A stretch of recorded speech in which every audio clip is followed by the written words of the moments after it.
अचानक से एक गांव में उड़ने वाले डायनासोर काफी तेजी से उड़ते हुए घुसे। उनके चेहरे पर गुस्सा साफ साफ दिख रहा था। दूसरी ओर गांव में एक आदमी फल ले रहा था कि तभी वह उड़ने वाला डायनासोर सीधा आदमी को अपने पंजों में पकड़कर उड़ा ले गया। इतना ही नहीं, उन्होंने धीरे धीरे लोगों को उठाकर ले जाना शुरू कर दिया।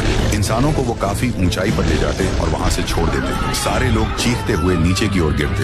एक इंसान जमीन पर आ गिरा तो दूसरा छत पर गिरा। उनकी जगह पर मौत हो गई। दूसरी तरफ दूसरे गांव में राइस्टार बड़ा पाव बेच रहा था। तभी एक शख्स हांफते हांफते भागते हुए राइस्टार के पास आया और रोते हुए बोला, राइस्टार, राइस्टार, हमर गांव के बचालस। हमर गांव पर अजीब अजीब दिखाई देवे वाली चिड़ियन के हमला भिलबा। ऊ चिड़ियन लोग मणि के पकड़ के बहुत ऊंच ले जाके छोड़ देत बा। अब तस बस तू ही हमर मदद कर सक्स्तारू। ये सुनकर राइस्टार के पैरों तले जमीन खिसक गई। फिर भी राइस्टार अगले दिन उस गांव में आ पहुंचा। पहले तो राइस्टार ने जल्दी से वह उड़ने वाले ज़ॉम्बी के आने की दिशा पता लगाई और तुरंत घर के अंदर आ गया। अरे ये सारे तो खेतों से आ रहे हैं, जरूर इनके साथ कुछ बुरा हुआ होगा, पता करना होगा। फिर क्या था, राइस्टार जैसे तैसे खेतों की ओर चल दिया। जहाँ से वे आ रहे थे वहाँ जाकर खेत में पता चला कि वहाँ एक सूखा हुआ पेड़ गिरा पड़ा है। राइस्टार को कुछ गड़बड़ी लगी, इसलिए वह खेत के मालिक के पास गया जिसका एक हाथ नहीं था। तो तुम ही हो इस खेत के मालिक, मुझे एक बात बताओ कि इधर थोड़ी दिनों पहले क्या हुआ था और ये बड़ा सा सूखा पेड़ क्यों गिरा हुआ है?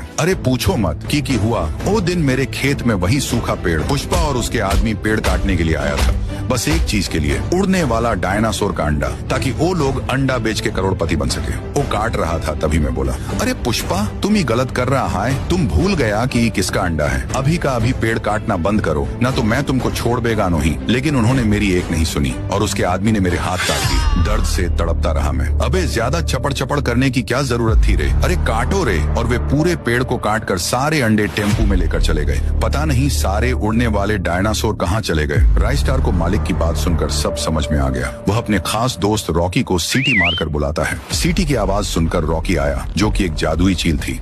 रॉकी सीधा राइस्टार को अपने पंजों में पकड़कर पुष्पा के ट्रक के पास ले जाने लगी। कुछ ही पलों में रॉकी उसे सीधा एक सड़क पर ले आई जहां से पुष्पा के आदमियों की गाड़ी गुजर रही थी। राइस्टार ने उनको रोकने की कोशिश की पर कोई फायदा नहीं हुआ। फिर एक बार रॉकी राइस्टार को आसमान में लेकर गई और सीधा बॉर्डर के पास छोड़ दिया। राइस्टार ने अपना दिमाग चलाते हुए वहाँ बहुत सारे कीलें बिछा दी। कुछ घंटों बाद पुष्पा की गाड़ी आई जिसमें अंडे भी थे। उनकी गाड़ी कीलों के ऊपर जाने की वजह से वहीं रुक गई। तभी राइस्टार सीधा उनके सामने उड़कर आ गया। फिर क्या था, पुष्पा और उसका आदमी राइस्टार को देख डर के मारे वहां से भाग गए। राइस्टार को उड़ने वाले डायनासोर के अंडे भी मिल गए और उनको अंडे मिलने के बाद उनकी खुशी का ठिकाना नहीं रहा। गांव में वापस शांति छा गई और लोग चैन से जी